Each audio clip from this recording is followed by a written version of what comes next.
Hello বন্ধুরা, আজকে হচ্ছে শর্তিলা একাদশী। আর আজকে আমি আমার গোপাল সোনাদের দুপুরের সেবাটা তোমাদের সাথে শেয়ার করছি এই একাদশীতে। আর এই একাদশী সম্পর্কে আমি কিছু বলি। মর্ত্যলোকে মানুষেরা অনেক রকম পাপ করে থাকি, যেমন হচ্ছে অনেক রকম পাপ করে, যেমন ধরো ব্রহ্ম হত্যা, গো হত্যা, অন্যের সম্পদ হরণ করা আদি পাপকর্ম করে থাকে। তো এই সব পাপকর্ম করলে মানুষকে নরকে গমন করতে হয়। তাই এই একাদশী করলে, মানে শর্তিলা একাদশী পালন করলে এই নরক গমন থেকে তোমরা। এবং আরও হচ্ছে, তোমরা আজকের দিনে তুলসীতে জল দান করবে, তুলসী পাতা শ্রীকৃষ্ণ চরণে, গোপাল চরণে নিবেদন করবে। তারপর হচ্ছে ভগবদ গীতা পাঠ করবে, শাস্ত্র অধ্যয়ন করবে এবং শ্রীকৃষ্ণকে অনেক রকম পুষ্প অর্পণ করবে। এই সব অর্পণ করলে তোমরা অনেক পুণ্য অর্জন করতে পারবে। আর এবার বলি আমি গোপাল সোনাদের কি দিয়ে আরতি করব। আরতি হচ্ছে ধূপ, দীপ, জলশঙ্খ, পুষ্প, তারপর ময়ূর পাখা, শঙ্খ আর ঘণ্টার ধ্বনি অবশ্যই দেবে। আর এখন আমি আমার গোপাল সোনাদের দেখো চন্দন দিয়ে স্নান করিয়ে দিয়েছি, চন্দন তুলসী পাতা দিয়ে স্নান করালাম। এরপরে আমি ওদের মানে পুষ্প কিন্তু ওপরে মানে ওদের গায়ে ছড়িয়েছি, কারণ আজকের দিনে পুষ্প ছড়ালে অনেক পুণ্য পাওয়া যায়। এরপরে আমি ওদের একটু ড্রেস সাজিয়ে দেওয়ার পর আমি ওদের সিংহাসনে বসিয়ে দেবো। এবার সিংহাসনে বসানোর হয়ে গেলে আমি ওদের ভোগ নিবেদন করবো। দেখো আমার গোপাল সোনাদের এখন কেমন লাগছে তোমরা বলো কিন্তু। আর বন্ধুরা, আমার এই চ্যানেলটা না নতুন চ্যানেল, একদম নতুন। তো তোমরা পারলে আমাকে একটু এগিয়ে যেতে সাহায্য করো, একটু সাবস্ক্রাইব করো আর আমার সাথে থেকো, পাশে থেকো। আর আমার ভিডিওগুলো অবশ্যই দেখো, যদি ভালো লাগে তাহলে অবশ্যই লাইক করো, শেয়ার করো।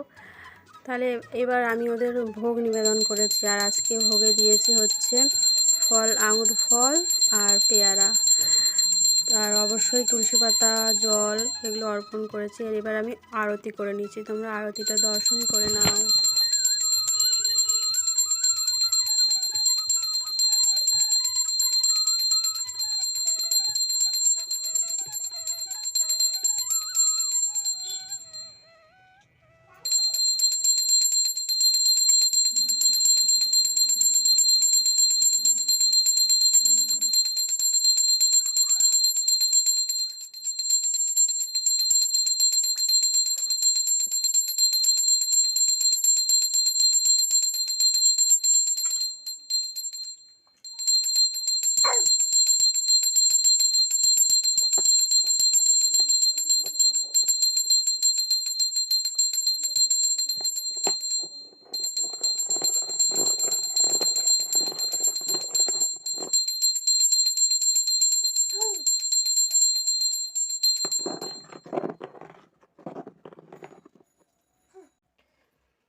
এরপরে দেখো বন্ধুরা, আমি কিন্তু আয়না দর্শন করাতে ভুলে গিয়েছিলাম। গোপাল সোনাদের আয়না অবশ্যই দর্শন করানো উচিত, কারণ আমরা কেমন সাজিয়েছি সেটা অবশ্যই তারা দেখবে এবং তাদের কতটা সুন্দর লাগছে সেটাও দেখবে।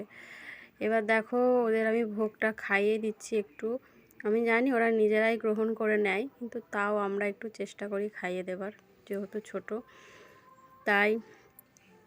আর আজকে আমি আমার ভিডিওটা এখানেই শেষ করছি। আর এরপরে আমি ওদের এইসব ভোগ নিবেদন করা হয়ে গেলে ওদের কাছে কিছু খাবার রেখে দিই, কারণ ওদের যদি খিদে পায় তখন ওরা খেয়ে নেবে আর কি, গোপাল সোনারা নিজেরাই খেয়ে নেবে, কারণ যে কোনো সময় খিদে পেতেই পারে। ছাতা, জল, গরিব দুঃখীদের খাওয়ানো, ব্রাহ্মণদের ভোজন করানো, ব্রাহ্মণদের সেবা করা, তারপর এতে অনেক পুণ্য অর্জন করতে পারো তোমরা। তো